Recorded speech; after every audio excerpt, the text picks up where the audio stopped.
వాక్యం ఆలోచన చేద్దాం. సమయము తొందరగా మనం ముగించుకోవాల్సి ఉంటుంది కాబట్టి త్వరగా రావాలి మరి.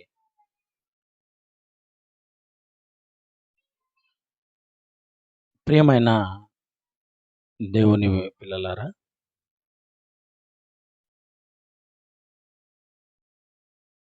ఈరోజు సంఘ సంస్కర్తలకు బైబిల్ ఎలాగా స్ఫూర్తినిచ్చిందో కొన్ని సంగతులు మనం బైబిల్ నుంచి మనం నేర్చుకుందాం. ఎందుకంటే మరి ఈ సాటర్డే మరి ఇంటర్నేషనల్ ఎగ్జామ్ ఉంది కాబట్టి, బైబిల్ పరీక్ష ఉంది కాబట్టి, బైబిల్ పరీక్ష కొరకు కనీసం ఈ 2 రోజులు దేవుని యొక్క మాటలు పాఠాలుగా ఉన్నటువంటి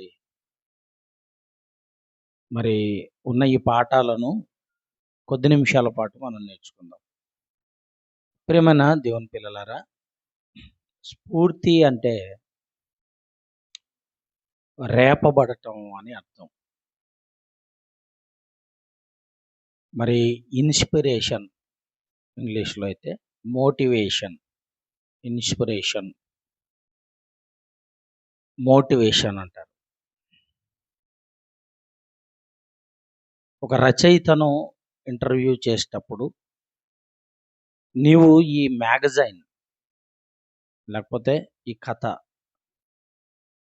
లేదా ఈ పుస్తకం లేదా ఈ కరపత్రిక నువ్వు ఎలా రాశావు అని వాళ్ళను ఇంటర్వ్యూ చేస్తే, చిన్న చిన్న దానిలోకి ఇంటర్వ్యూ లేకపోవచ్చు, ఒక మంచి గ్రంథం, ఒక పెద్ద గ్రంథం రాశాడు అని అంటే అది సమాజానికి ఉపయోగపడే విధంగా ఉంది అని అంటే ఖచ్చితంగా రాసిన రచయితను ఇంటర్వ్యూ చేస్తూ ఉంటారు. ఒక టీవీ రిపోర్టర్ వెళ్ళి ఇంటర్వ్యూ చేస్తుంటారు.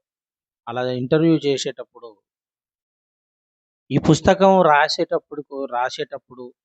రాయటానికి మీకు స్ఫూర్తి ఎవరు అని, లేకపోతే ఏది అని అడుగుతుంటారు.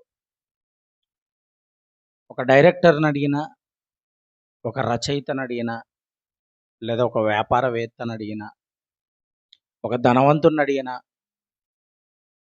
ఒక కలెక్టర్ని అడిగినా, ఒక డాక్టరేట్ సంపాదించిన వారిని అడిగినా, వాళ్ళు ఏదో ఒక స్ఫూర్తి చెప్తుంటారు. అంటే ఇన్స్పిరేషన్ లేదా మార్గదర్శి, మాదిరి. ఫలానా వ్యక్తి నాకు మాదిరి అండి, అతన్ని చూసుకొనే నేను ఈ విధంగా ఎదిగాను. ఫలానా పుస్తకం నాకు మాదిరి అండి, ఆ పుస్తకం చదవటం ద్వారా నాకు ఇలా ప్రేరేపించబడ్డాను. ఫలానా స్టోరీ లేదా కథ, ఈ కథ నేను వినటం వలన నేను దీనికి స్ఫూర్తి తీసుకున్నాను లేదా మాదిరిగా తీసుకున్నాను అని మరి చాలామంది చెప్తుంటారు. ఈరోజు బైబిల్ కూడా స్ఫూర్తితోటే వ్రాయబడింది. యాకోబు పత్రిక, పేతురు రాసిన రెండో పత్రిక, క్షమించాలి, పేతురు రాసిన రెండో పత్రిక మొదటి అధ్యాయము 20-21 వచనాలు. పేతురు రాసిన రెండో పత్రిక మొదటి అధ్యాయము 20-21 వచనాలు. ఒకడు తన ఊహను బట్టి చెప్పుట వలన లేఖనములలో ఏ ప్రవచనము పుట్టదు. మనం గ్రహించుకోవాల్సింది ఏంటట, ఒకడు తన ఊహను బట్టి చెప్పుట వలన లేఖనములో ఏది కూడా ప్రవచనము పుట్టదు. ఏలయనగా ప్రవచనము ఎప్పుడును మనిషిని ఇష్టాన్ని బట్టి లేకపోతే మనిషిని యొక్క ఆలోచనను బట్టి పుట్టలేదు, కానీ మనుషులు పరిశుద్ధాత్మ ప్రేరణతో రాయబడిన వారై. బాగా అర్థమవుతుందా? మనుషులు పరిశుద్ధాత్మ ప్రేరణ అనగా స్ఫూర్తి. ఏ స్ఫూర్తితో ఈ మనుషులు రాశారు అనంటే పరిశుద్ధాత్మ దేవుని స్ఫూర్తితో రాశాడు. అవి కూడా ఎలా పలికారట అంటే దేవుని మూలంగా పలికారు అని రాయబడింది. ప్రేమైన దేవుని పిల్లలారా, ఈరోజు సంఘ సంస్కర్తలు అనే పదాన్ని మనం ఆలోచించగలిగితే, సంస్కర్త అంటే సంస్కరించేవారు అని అర్థం. ఈరోజు సాంఘిక దురాచారాలు అని కొన్ని ఉన్నాయి. ఏమండి? మరి ఈరోజు దాదాపుగా అన్నీ మానిపోయాయి గానీ, కొన్ని జరుగుతుంటాయి అక్కడక్కడ. కొన్ని మళ్ళా పల్లెల్లో ఎక్కువగా జరిగేటువంటి పరిస్థితులు. సాంఘిక దురాచారాలు అనంటే అర్థం ఏంటి? ఏవండి? అసలు సంస్కర్త అంటే అర్థం ఏంటంటే, సంఘాన్ని ఒక మాదిరిపూర్వకంగా లేకపోతే ఒక మంచి చెడు కార్యాన్ని సైతం మంచిగా రూపుదిద్దేటువంటి ప్రయత్నాన్ని చేసేవారే సంఘ సంస్కర్తలు. సంఘం లేదా సమాజం చెడిపోతుంది అనంటే, సమాజం తప్పుదోవ పడుతుంది అనంటే, సమాజం తప్పుడు నడవడిక నడుస్తుంది అనంటే, ఆ నడవడిక గురించి, ఆ త్రోవ గురించి అధ్యయనం చేసి, ఈ త్రోవను ఎలాగా మంచి మార్గంలోకి తీసుకురావాలి అని ఎవరైతే ఆలోచిస్తారో, అది ఆ వ్యక్తిని సంఘాన్ని సంస్కరించేటువంటి వ్యక్తి అని అంటారు. ఏమంటే కొత్తగా వినపడుతున్నాయి కదా ఈ పదాలు, మనకు కొత్తగా వినపడుతుంటాయి. కానీ దీన్ని బాగా ఆలోచిస్తే ప్రియమైన వాళ్ళారా, ఒక మంచి మార్గంలోకి తీసుకురావడానికి ప్రయత్నం చేసే వ్యక్తిని సంఘ సంస్కర్త అంటారు. అందులో కొన్ని ఉన్నాయి. ఏంటివి అవి అనంటే, సతీ సహగమనం, సతీ సహగమనం, బాల్య వివాహాలు, వరకట్నం, ఏమండి? అదేవిధంగా జోగిని వ్యవస్థ అంటే దేవదాసి వ్యవస్థ, కుల వ్యవస్థ, ఇలా చాలా ఉన్నాయి. ఇవన్నీ కూడా మరి సాంఘిక దురాచారాలు, మూఢనమ్మకాలు. అవునా? మూఢనమ్మకాలు ఇవన్నీ కూడా ప్రియులారా మరి సాంఘిక దురాచారాలు. ఇవన్నీ డేంజర్, చాలా ప్రమాదకరమైనవి. ఒకప్పుడు జరిగాయి. ఉదాహరణకి మరి సతీ సహగమనం ఉంది. సతీ సహగమనం అంటే అర్థం ఏంటి? ఏమండి? భర్త మరణించాడు అనంటే భార్య ఏం చేయాలి? భర్తను మరి కట్టెలు పేర్చి, ఆ కట్టెల మీద భర్త శవాన్ని పడుకోపెట్టి, సహగమనం అంటే భర్తతో పాటే భార్య కూడా వెళ్ళిపోవాలి. ఆమెకు వయసున్నా, ఆమెకు మంచి ఆరోగ్యం ఉన్నా, ఆమె మంచి యవనంలో ఉన్నా, భర్త చనిపోయాడు అనంటే భర్తతో పాటు భార్య కూడా ఏం కావాలి? చనిపోవాలి. ఇప్పుడు చనిపోవాలని ఏం చేసేవారు అంటే 1700 శతాబ్దంలో, 17వ శతాబ్దంలో, క్షమించండి, 17వ శతాబ్దంలో అంటే 1722 లేకపోతే 1700 సంవత్సరాల ఆ కాలంలో, ఇప్పుడు 2022 అంటే ఒక 300 సంవత్సరాల క్రితం, లేకపోతే ఒక 350 సంవత్సరాల క్రితం జరుగుతున్నటువంటి పరిణామాలు, జరుగుతున్నటువంటి దురాచారాలు. ఈ దురాచారాలలో ఒకటిగా ఉన్నదే సతీ సహగమనం. భర్తను భర్త శవాన్ని ఆ కట్టెల మీద పేర్చి మంట అంటిస్తారండి. అలా మంట బాగా అంటుకుంటున్నటువంటి ఆ సమయంలో భార్యను తీసుకువెళ్ళి ఆ మంటల్లో పడేసేవాళ్ళు. బ్రతికుండగా భార్యను తీసుకెళ్ళి పడేసేవారు. అలా పడేస్తున్నటువంటి ఆ సందర్భాలను ఒక ఆయన చూశాడు. ఆయనే సంఘ సంస్కర్తలలో మొట్టమొదటి వ్యక్తి ఎవరైనా ఉన్నారు అనంటే ఆయన రాజా రామ్మోహన్ రాయ్.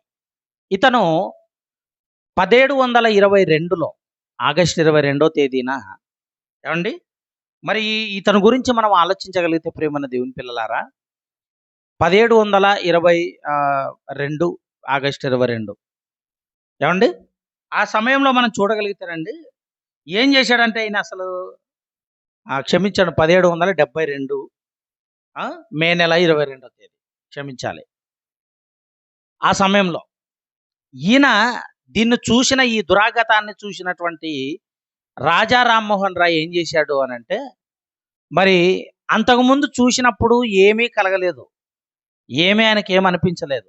అయితే ఆ పాలన బ్రిటిష్ వారి పాలన, బ్రిటిష్ వారి పాలన జరుగుతుంది. అలా జరుగుతున్నప్పుడు విలియం కేరీ అని బ్రిటిష్ అతను ఒక ఒక అందులో నుంచి ఒక ఆయన ఉన్నాడు, విలియం కేరీ. విలియం కేరీ అంటే తెలుసు కదండి. మరి ఆ ఆయన ఒక ఆ, బ్రిటిషు శాస్త్రవేత్త. ఏమండి, ఆయన దగ్గర బైబిల్ ఉంది, ఆయన బైబిల్ను చదివేవాడు. అలా బైబిల్ చదివేటప్పుడు ఆయనతో స్నేహం ఏర్పడింది. ఎవరికి? రాజా రామ్మోహన్ రాయ్కి. అంటే అప్పటి వరకు ఈ దురాగతం జరుగుతున్నా ఈయనకేం స్పందన రాలేదు. ఎందుకంటే ఒక వ్యక్తి ఒక మంచి ధనవంతుడు స్పాట్లా ధనవంతుడైపోయాడు అంటే, వ్యాపారంలో అభివృద్ధి చెందాడు అని అంటే అతనికి ఏదో మనసులో పడి ఉండాలి. అలాగా ఈయనలో కూడా సంఘ సంస్కర్తగా మారడానికి కొన్ని మరి కార్యక్రమాలు ఆయన కళ్ళ ముందు జరిగాయి. అందులో బైబిల్‌కి సంబంధించిన ఏవండి మాటలు ఆయనకు వినబడ్డాయండి రాజా రామ్మోహన్ రాయ్‌కి. ఎవరి ద్వారా? విలియం కేరీ ద్వారా స్నేహం ఏర్పడింది. ఆయన కొన్ని మాటలు చెబుతున్నాడు. ఆ తర్వాత అతని దగ్గర నుంచి మరి బైబిల్‌ను కూడా తీసుకున్నాడు ఈయన. బైబిల్‌ను కూడా తీసుకొని బైబిల్ చదువుతున్నాడు. అలా బైబిల్ చదువుతున్నప్పుడు ఇతనికి ఒక మాట మరి బైబిల్‌లో కనబడింది ప్రియమైన వాళ్ళారా. ఏంటసలు ఆ మాటేంటి అన్నప్పుడు ఒకసారి చూద్దాం. రోమీయులకు రాసిన పత్రికలో 7వ అధ్యాయం, 7వ అధ్యాయం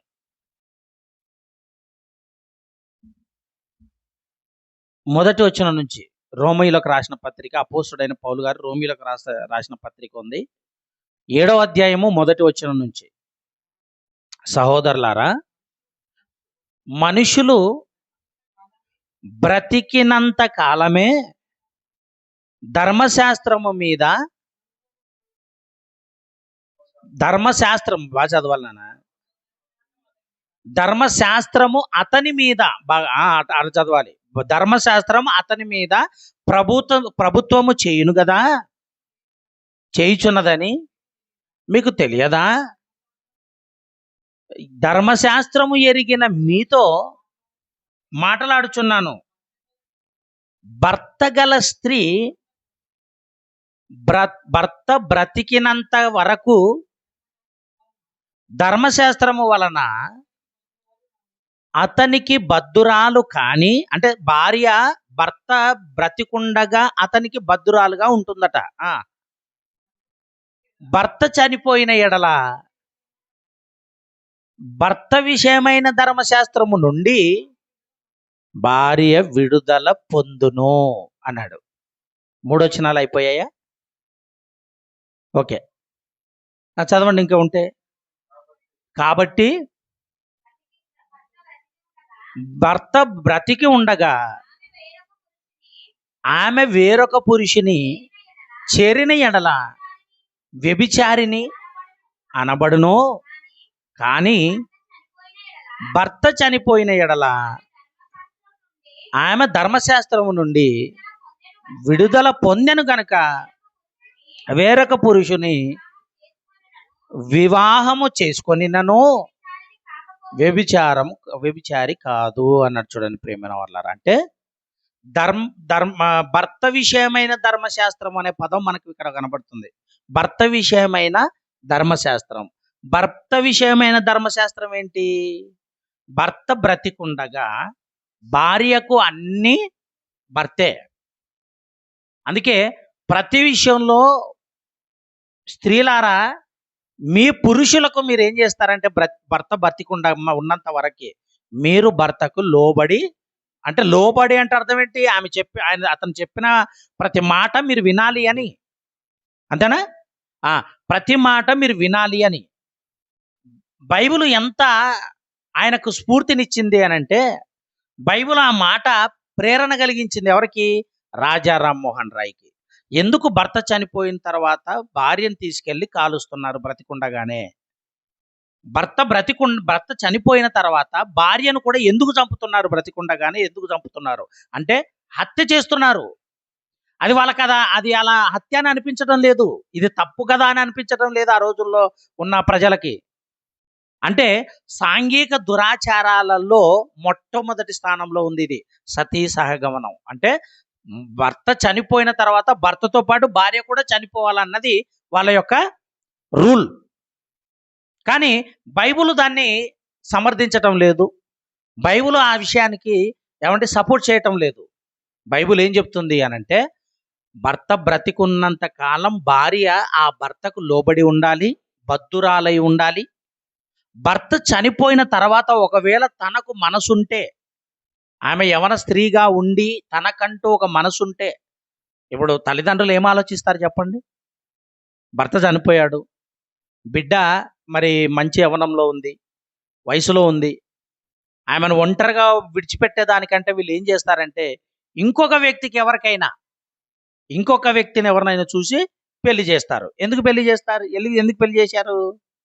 భర్త చనిపోయాడు గనుక, ఈమె వయసుతో ఉంది గనుక, వయసుతో ఉన్నటువంటి ఈ స్త్రీ ముండమోపిరాలుగా ఉండకూడదు గనక అనుకొని తల్లిదండ్రులు ఆలోచించి వివాహం చేసి ఇంకొక భర్తకి ఇచ్చి పెళ్లి చేస్తారు.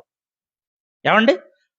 కానీ భర్త బ్రతికుండగా ఒకవేళ అలాంటి ప్రయత్నాలు చేశారనుకోండి, విడదీసో లేకపోతే ఇంకోటి చేసో భార్యను విడదీసో, లేకపోతే భార్య నచ్చక భర్త నచ్చక మరి విడిపోయింది అనుకోండి, విడిపోయిన తర్వాత నచ్చక విడిపోయినది చోటుకి ఇంకొకరి దగ్గరికి వెళ్ళిందంటే దాన్ని ఏమంటారంటే బైబిల్ ప్రకారంగా వ్యభిచారి అంటారు. అర్థమవుతుందా? వ్యభిచారి. మరి వ్యభిచారి అవుతుంది కనుక భర్త చనిపోయిన తర్వాత ఆ భార్య ఆ భర్తకు బద్ధురాలై ఉండుట ఎంతవరకే సమంజసము అనంటే బ్రతికున్నంత వరకే అని స్ఫూర్తి తెచ్చుకున్నటువంటి రాజా రామ్మోహన్ రాయ్ ఏం చేశాడు అనంటే విలియం కేరీతో కలిశాడు. ప్రియమైన వాళ్ళ కలిసి ఈ మాటలో ఇదేంటి అర్థం, దాని అర్థం ఏంటి అంటే ఇది విషయం అని చెప్పాడు ఆయన. అలా ఎప్పుడైతే చెప్పాడో పోరాటం ప్రారంభించి భారతదేశంలోనే ఈ పోరాటం ప్రారంభించి చాలా బాధలు పడ్డాడు ఈయన. దీనికోసం చాలా ప్రయాసపడ్డాడు. ఇది ఎలాగైనా ఈ దురాచారాన్ని రూపుమాపాలి అని, ఈ దురాచారాన్ని అసలు నిర్మూలన చేయాలి అని 1829లో బ్రిటిష్ వారి ద్వారానే దీన్ని చట్టం చేయించాడు. ప్రియమైన వాళ్ళారా, అంటే ఇటు విలియం కేరీ, బైబిల్ తెలిసిన విలియం కేరీ, ఆ మాటకు స్ఫూర్తిదాయకంగా మారిపోయిన ఈ రాజా రామ్మోహన్ రాయ్, వీళ్ళిద్దరు కూడా పోరాట పటిమను ముందుకు కొనసాగిస్తూ బ్రిటిష్ ప్రభుత్వం ద్వారా ఒక చట్టం తీసుకొచ్చారు. సతీ సహగమనం అనేది తప్పు, భర్త చనిపోయిన తర్వాత భార్యను చంపకూడదు అనే చట్టాన్ని తీసుకొచ్చి 1829లో ఆ చట్టం తీసుకొచ్చిన తర్వాత ఇంకా ఎవ్వరు కూడా ఆ దురాచారాన్ని పాటించడానికి వీల్లేదు అని ప్రచారం చేయించారు. ప్రియమైన దేవుని పిల్లలారంటే ఈయనకు స్ఫూర్తినిచ్చింది ఎవరు? విలియం కేరీ కాదు. విలియం కేరీ ద్వారా బైబిల్లో ఉన్న మాట స్ఫూర్తినిచ్చింది. ప్రియమైన దేవుని పిల్లలారా, ఎవరికి? రాజా రామ్మోహన్ రాయ్. అలాగే వీరేశలింగం పంతులు గారు, ఈయన కూడా సంఘ సంస్కర్తే. రాజా రామ్మోహన్ రాయ్, వీరేశలింగం పంతులు, డాక్టర్ బిఆర్ అంబేద్కర్ గారు, అదేవిధంగా తర్వాత ఎవరైనా గాంధీ, నెహ్రూ గారు, క్షమించండి, నెహ్రూ, ఆయన కూడా సంఘ సంస్కర్తే. నెల్సన్ మండేలా అని ఒక ఆయన ఉన్నాడు, సౌత్ ఆఫ్రికా, ఆయన కూడా సంఘ సంస్కర్తే. అబ్రహాం లింకన్, అమెరికా మాజీ అధ్యక్షుడు, ఆయన కూడా సంఘ సంస్కర్తే. అంటే సంఘంలో ఏదైనా దురాచారం జరుగుతుంది అనంటే చాలామంది రోజు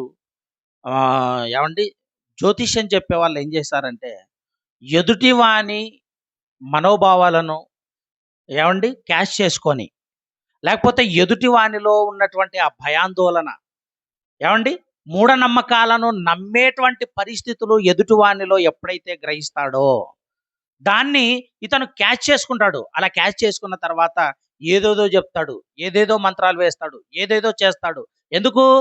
అతనిలో నుండి ఆ భయాన్ని బట్టి అతని దగ్గర ఉండేటువంటి డబ్బునంతటిని కూడా ఇతను లాగేసుకుంటుంటారు. ఇలాంటి పరిస్థితులను చూసినటువంటి కొంతమంది మహానుభావులండి వీళ్ళందరూ కూడా. సంఘ సంస్కర్తలు అని చెప్పబడుతున్న వీళ్ళు చాలా మహానుభావులు. ఏ మనిషికి నష్టం జరగకూడదు, సమాజంలో ఇలాంటివి జరగకూడదు, సమాజంలో ఇలాంటివి ఎక్కడ కూడా జరగకూడదు అని ఏమండి పోరాట పటిమను సాగించిన వాళ్ళు వీళ్ళందరూ. ఈ సంఘ సంస్కర్తలు అనేటువంటి వీరు చాలా ప్రయత్నాలు చేశారు. సమాజానికి మేలుకొలుపు జరిగించాలి, జ్ఞానోదయం కలిగించాలి. జ్ఞానోదయం ద్వారా వీళ్ళు ఇదిగో ఒక మంచి స్థాయిలోకి ఎదగాలి. ఈ కాలంలో అయితే అవి ఎక్కువ కనబడటం లేదు. కానీ ఇప్పుడు మరి ఈ ఏమంటే వీరేశలింగం పంతులు గారు, వీరేశలింగం పంతులు బాల్య వివాహాల మీద పోరాటం చేశాడండి.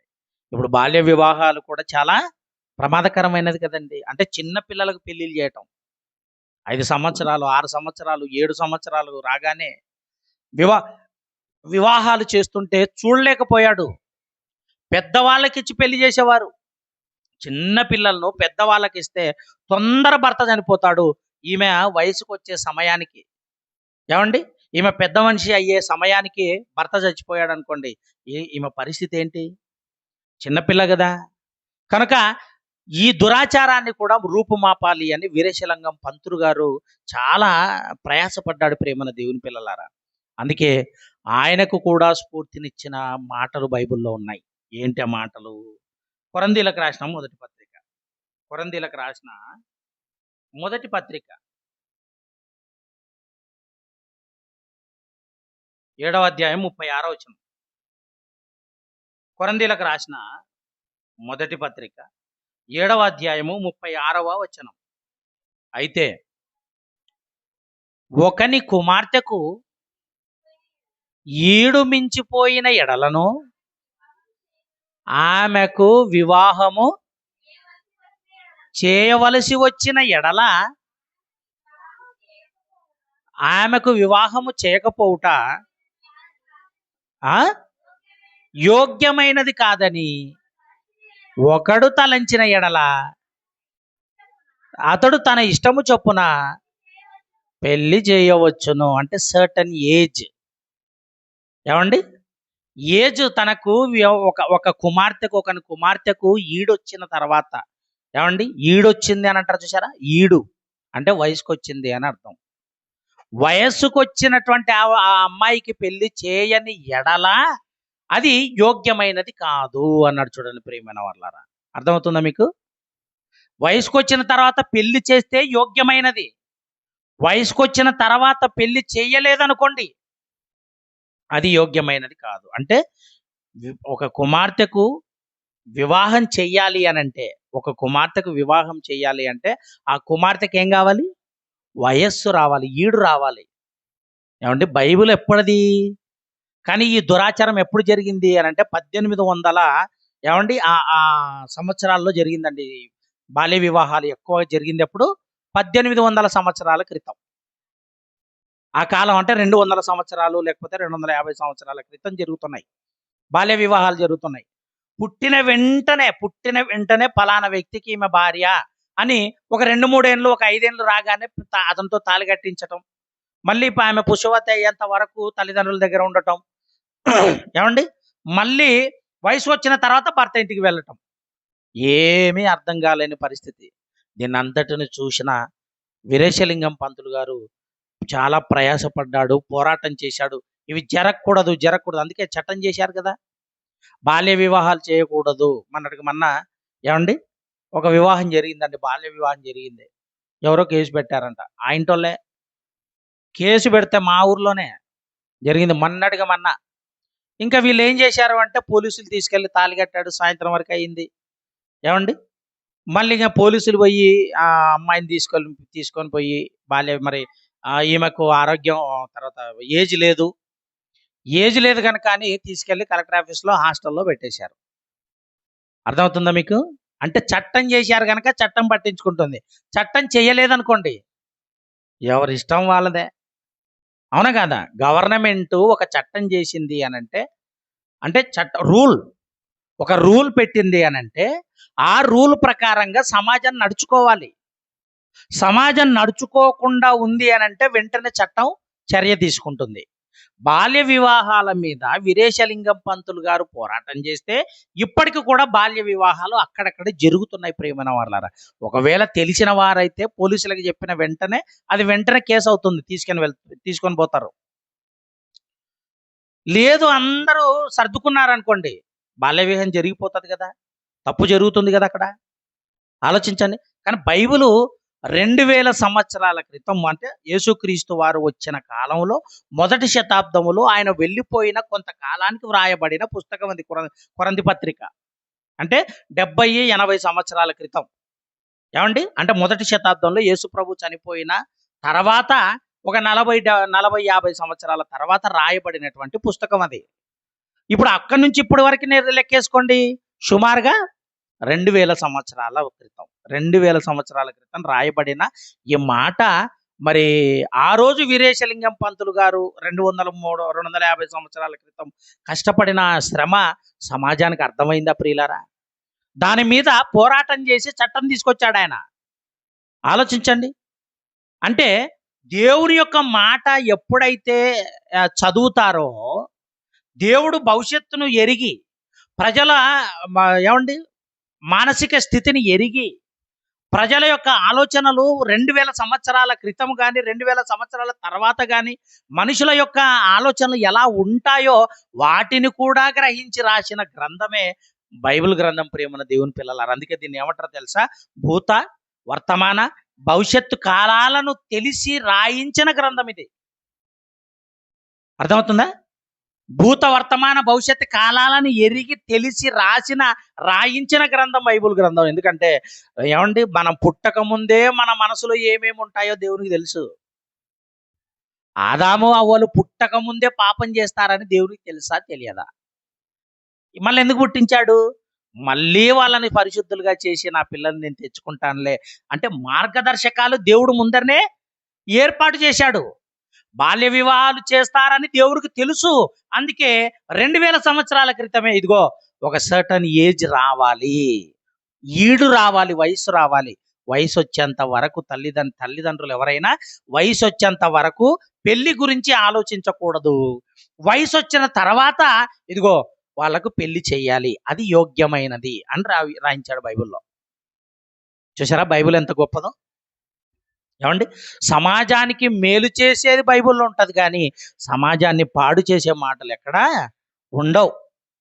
ఒకవేళ కొన్ని సందర్భాలు ఉన్నాయి, ఆ సందర్భాలు బైబిల్కి ఏమండి బైబిల్ మీద బురద జల్లే మాటలు మాట్లాడేటువంటి కొంతమంది మత పిచ్చి పట్టిన వాళ్ళు ఏం చేస్తారు అంటే, ఇదిగో బైబిల్ భూత పుస్తకమా అంటారు. భూత పుస్తకమా? ఎక్కడుంది? ఏ మనిషి అయినా తప్పు చేస్తే నువ్వు తప్పు చేశావు అని చెప్పడం భూత చెప్పండి. ఒక మనిషి హత్య చేశాడు అనుకోండి, అతన్ని పోలీసులు తీసుకెళ్లారు, స్టేషన్లో ఉన్నాడు. స్టేషన్లో రిమాండ్కి తీసుకెళ్ళి ఏమండి ఆ రిమాండ్కి తీసుకోక ముందే కోర్టుకు తీసుకెళ్తారు. కోర్టుకు తీసుకెళ్ళిన తర్వాత ఇదిగో నువ్వు పలానా వ్యక్తిని పలానా కత్తితో పలానా చోట పలానా సమయంలో నువ్వు హత్య చేశావు, చంపేశావు అని అనటము తప్ప రైటా? బాగా ఆలోచించాలి, సొట్టగా మాట్లాడకూడదు. బైబిల్ చదువుతున్నామో ఏమో మనకి తెలియకుంది. ఇంకా నేను నా మాట బాగా అర్థం చేసుకోవాలి. అందుకే ఇప్పుడు నీవు తప్పు చేశావు, పలానా వ్యక్తిని చంపేశావు, నువ్వు తప్పు చేశావు అనటం తప్ప రైటా? గవర్నమెంట్ చట్టం అది. అతడు తప్పు చేశాడు గనక శిక్ష విధించడానికి నువ్వు తప్పు చేశావని చెబుతుంది. తప్పు చేశాడు గనక, హత్య చేశాడు గనక. అలాగా బైబిల్లో కూడా కొంతమంది తప్పులు చేస్తే నువ్వు తప్పు చేశావని ముక్కుసూటిగా మాట్లాడిన సందర్భాలు ఎన్నో ఉన్నాయి. అలాగని బైబిల్ తప్పుడు పుస్తకం కాదు ప్రియమైన దేవుని పిల్లలారా. చట్టాలలో కూడా అదే ఉంటాయి. ఇప్పుడు రాజ్యాంగం ఉంది కదా, అది చట్టం, భారతదేశ చట్టం. ఆ చట్టంలో ఏమేమైతే ఉన్నాయో వాటిని మీరు చెయ్యకూడదు అని అర్థం. ఒకవేళ చేశావు అంటే ఇదిగో పలానా ఆర్టికల్ ప్రకారంగా ఒక సెక్షన్ ప్రకారంగా మీకు శిక్ష విధింపబడుతుందని రాయబడి ఉంటది. అది తప్పెలా అవుతుంది? తప్పు కాదు కదా! చట్టం ఎందుకుంటుంది అనంటే, ప్రజలు ఒక మంచి మార్గదర్శకంలో నడవాలి అన్నదే చట్టం యొక్క ఉద్దేశం, ముఖ్య ఉద్దేశం. బైబిల్ ఉద్దేశం కూడా ఏందంటే, ఇదిగో నాయనా బైబిల్‌లో కొంతమంది ఇలా చేశారు. ఇలా చేశారు గనక ఇలా నాశనం అయిపోయారు. ఇదిగో మీరు అవి మీకు బుద్ధి కలుగుటకై రాయించి మీకు చెప్పిస్తున్నాను గనక మీరిలా చెయ్యకూడదు అని చెప్పటంలో దేవుని ఉద్దేశ్యం ఏంటంటే, మీరలా చెయ్యకుండా ఉండాలి, ఇలా చెయ్యకుండా బ్రతకాలి అని దేవుని ఉద్దేశం గనక బైబిల్‌లో రాయించాడు. తప్పెలా అవుతుంది? ఆలోచించండి. బూతు పుస్తకం ఎలా అవుతుంది? జ్ఞానం కదండీ! బైబిల్ అంటే జ్ఞానం కదండీ! తప్పు చేయకుండా ఒక మనిషి మనిషిగా మారి మానవత్వపు లక్షణాలతో బ్రతుకుతున్నాడు అనంటే, దానికి కారణం బైబిల్ అన్నప్పుడు, దానికి కారణం స్ఫూర్తిదాయకంగా బైబిల్ మారినప్పుడు, బైబిల్ గొప్పదవుతుంది గానీ, బైబిల్‌ను తీసేయటం ఏంటి? ఆలోచించండి ప్రియమైన దేవుని పిల్లలారా.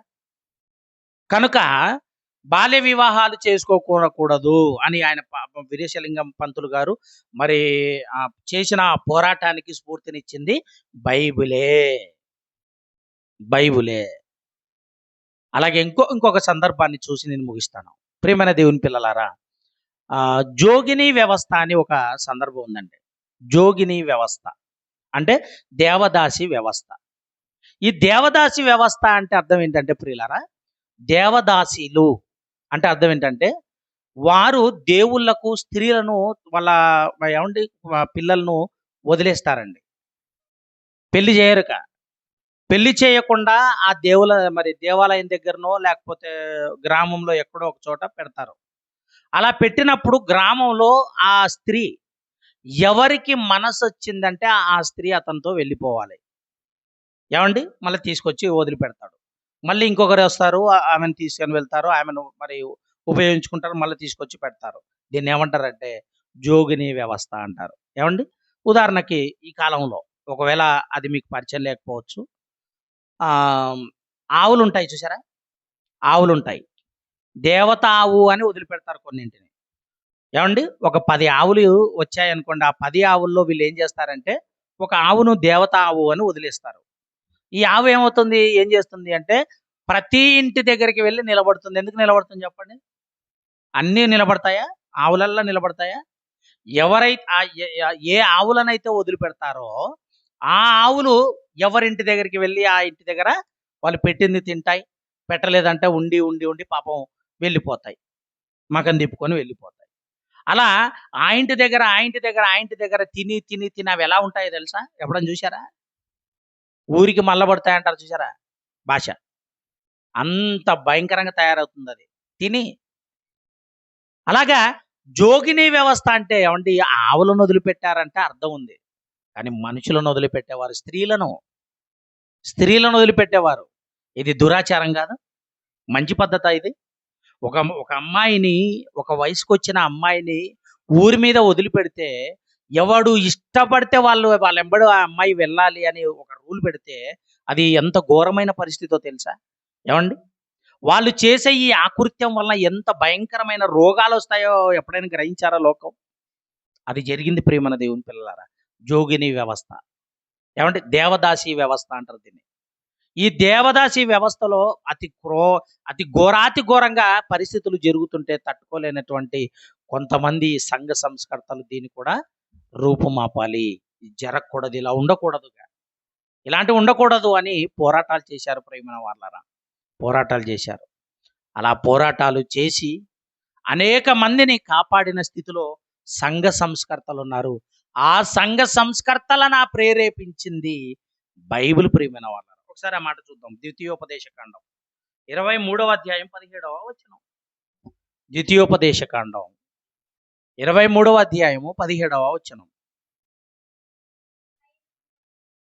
ఇశ్రాయేలు కుమార్తెలు ఎవరు? ఇశ్రాయేలు కుమార్తెలలో యవతి కూడా వేశ్యగా ఉండకూడదు. ఇశ్రాయేలు కుమారులలో ఎవడునూ పురుషగామిగా ఉండకూడదు అన్నాడు. చూడండి ప్రియమైన వాళ్ళరా. అంటే జోగిని వ్యవస్థలో విడిచిపెట్టిన ఆ స్త్రీని ఏమంటారు? వేశ్య అంటారు. వేశ్య అంటే ఎవరు పిలిస్తే వాళ్ళెంబడి వెళ్ళిపోవటమే. ఎవడెంబడి పడితే వాళ్ళెంబడి వెళ్ళిపోవటమే, వాళ్ళను వేశ్యలు అంటారు. ఈరోజు వేశ్యలుగా ఉన్నవారు ఎంతమంది లేరు సమాజంలో చూడండి. ముంబైలోనండి గవర్నమెంటే వాళ్ళకి లైసెన్స్ ఇచ్చి, సరే మీరు నడుపుకోండి అని వాళ్ళకు ఒక వీధినే, ఏవండి ఒక వీధినే వాళ్ళకు ఏర్పాటు చేసింది ప్రియమైన దేవుని పిల్లలారా. ఎందుకు? ఏవండి వాళ్ళకి ఏ ఆలోచన వచ్చిందంట తెలుసా? ఈ రోడ్ల మీద వెళ్తున్న మరి చిన్న పిల్లల్ని గానివ్వండి, ఏవండి చదువుకున్న ఆడపిల్లల్ని గానివ్వండి, తీసుకెళ్ళి ఈ విధంగా మానభంగాలు చేస్తుంటే, ఇదిగో ఇవి మారాలి అంటే ఇది చెయ్యాలి అని వీళ్ళేం చేశారంటే, ఇదిగో మీకు ఒకవేళ మనసొచ్చిందా? ఒక స్త్రీ మీద మనసొచ్చిందా? అయితే నువ్వు రెడ్ లైట్‌కి వెళ్ళు. అక్కడ ఉంటారు స్త్రీలు. అక్కడ ఇష్టం వచ్చినోళ్ళని నువ్వు వెళ్ళిపోవచ్చు అని వాళ్ళే లైసెన్స్ ఇచ్చారంట. గవర్నమెంట్ లైసెన్స్ ఇచ్చారంట ఆ రాష్ట్రం కర్ణాటక. మీరు ఆలోచిస్తున్నారా ముంబైలో? మరి ఎంత ఘోరమైన పరిస్థితి చూడండి ప్రియమైన వాళ్ళారా. అంటే ఇలాంటివి ఉండాలనా? ఉండకూడదా? దేవుని వాక్య ప్రకారంగా ఉండకూడదు ప్రియులారా. ఇదిగో ఇశ్రాయేలీలలో యవతి కూడా వేశ్యగా ఉండకూడదు అన్నాడు చూడండి ప్రియులారా. ఏవండి? కానీ దేవునికి వ్యభిచారం అంటే చాలా కోపం అండి. ఎంత కోపం అంటే ఒక్కసారి అడవిలో 23,000 మందిని చంపేశాడండి. ఆ సందర్భం నేను ఒకసారి చెప్పాను కదా మీకు. ఎవరైనా హ్మ్. కాదు, కాదు. మన ప్రవక్త అయిన ఆ ప్రవక్త గురించి చెప్పాను కదండీ. ఇశ్రాయేలును మరి దీవిస్తే ఆయన దీవెనలొస్తాయి. శపిస్తే మరి ఆయన శాపనార్థాలొస్తాయి అని ఒక ఒక అతని గురించి చెప్పాను కదా. బిలాము, క్షమించండి. ఈ బిలాము ఏం చేశాడు అనంటే, లాబాను ఆర్జించి వాళ్ళ సలహా తీసుకొని, బాలాకు సలహా చెప్పాడు. నేను ఇశ్రాయేలీయులను శపించడానికి దేవుడు నాకు అధికారం ఇవ్వలేదు. అయితే మీరు నాకు డబ్బు ఇచ్చారు కాబట్టి మీరు ఒక పని చేయాలి. ఏంటంటే, మీ స్త్రీలను మీ స్త్రీలను ఇశ్రాయేలీయుల పురుషుల మీదకి రేపండి. మీ స్త్రీలను ఇశ్రాయేలీయుల పురుషుల దగ్గరికి పంపించండి. దేవుడు దేనికి కోపం పడకపోయినా వ్యభిచారానికి కోపపడతాడు గనక, ఇప్పుడు వాళ్ళందరూ చనిపోవాలి అంటే, వాళ్ళందరిని దేవుడు చంపేయాలి అంటే, నువ్వు ఈ పని చేయాలి అని బాలాకు సలహా ఇస్తాడు. బాలాకు శత్రు సైన్యం. ఈ బాలాకు ఏం చేస్తాడు అంటే, బాగా మరి వాళ్ళ స్త్రీలలో, వాళ్ళ ప్రజల్లో కొంతమందిని స్త్రీలను, అందమైన వాళ్ళని అందరిని కూడా తీసుకెళ్ళి మరి ఆ ఇశ్రాయేలీల పురుషుల దగ్గరికి పంపిస్తాడు. అలా పంపించినప్పుడు మరి ఇశ్రాయేలీలకు తెలియదా? ఇశ్రాయేలీలకు ధర్మశాస్త్రం ఉంది కదా. వీళ్ళంటే అన్యజనులు. బాలాకు వారి సైన్యం, వాళ్ళ ప్రజలు అందరూ కూడా అన్యజనులు. మరి ఇశ్రాయేలుకు ధర్మశాస్త్రం ఉంది కదా. ఇదిగో వ్యభిచారం చెయ్యకూడదు అనే ధర్మశాస్త్రం మరి మోషే గారు ఎన్నిసార్లు మరి బోధించి ఉంటాడు. అయినా కూడా స్త్రీలు వెళ్ళారు గనక ఈ పురుషుడు ఏం చేశాడు అనంటే, ఇదిగో మరి ఆకర్షితులై వెళ్ళిపోయారు ప్రియులారా. దానికి కోపపడిన దేవుడు వేల మందిని ఒకేసారి చంపడం జరిగింది.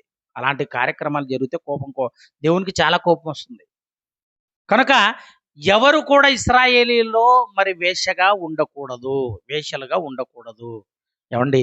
వేశ్యైన రాహాబు ఏం చేసిందో తెలుసా?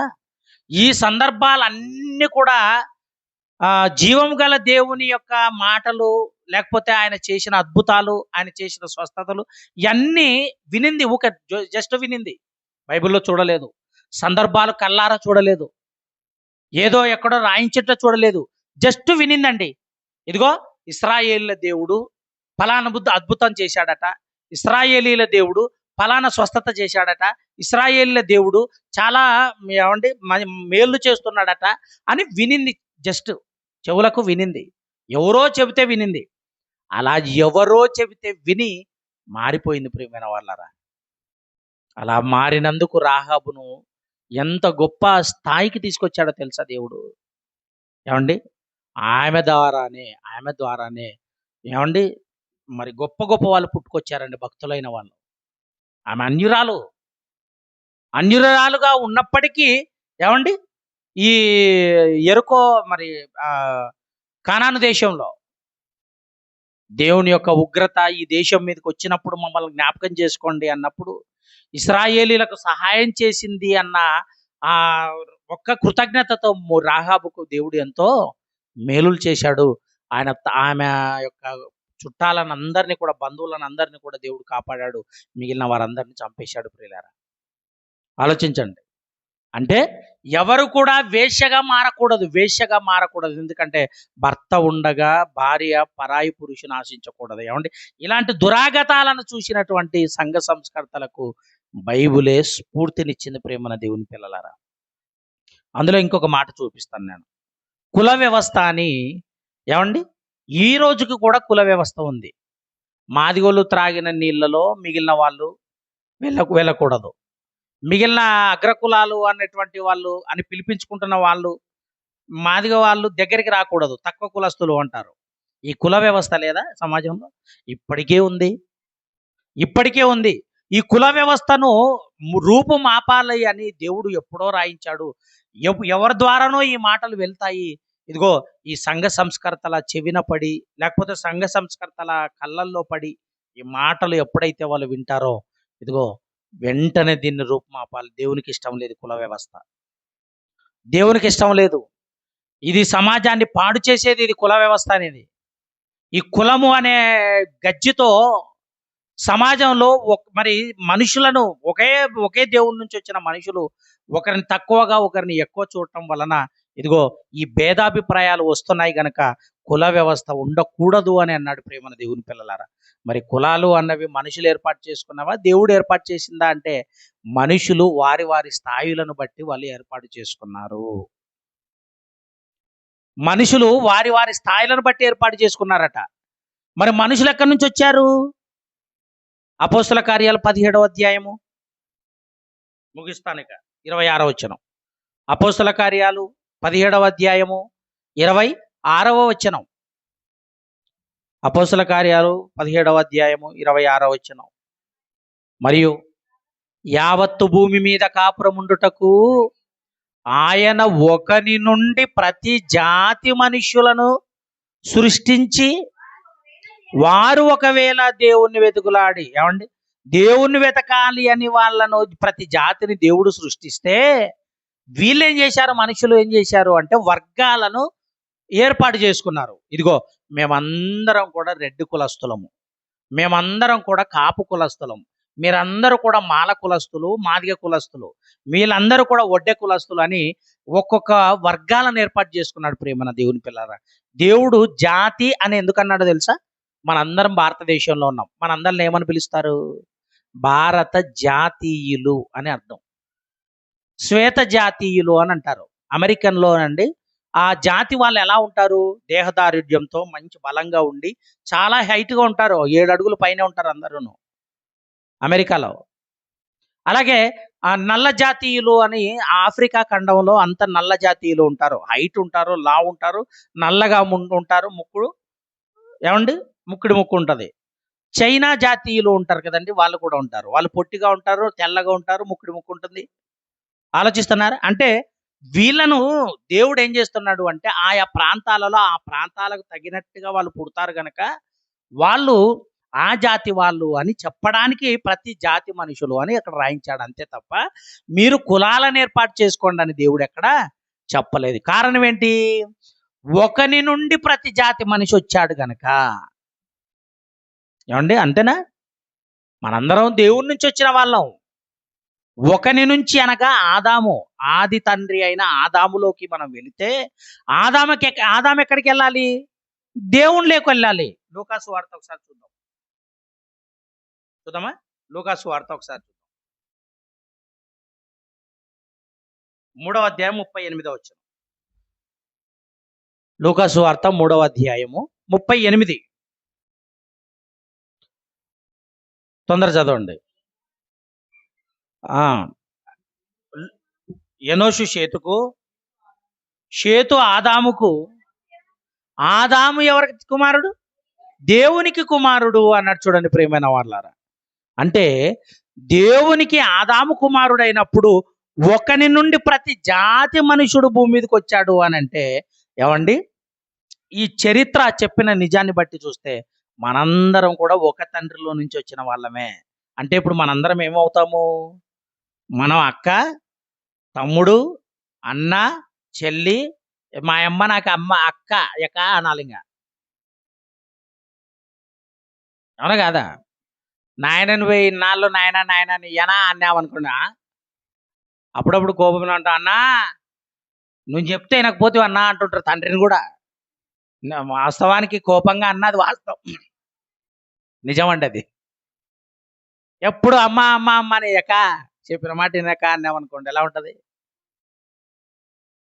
కోపంగా అన్నది వాస్తవమే. బైబిల్ ఆ మాటను బట్టి చూస్తానండి.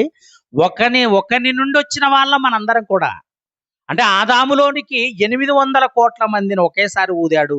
ఆదాములో నుంచి అక్కడక్కడ తరాలు మారిపోయాయి. తరాలు తరాలు తరాలు తరాలు తరాలు ఈ తరంలో మనం.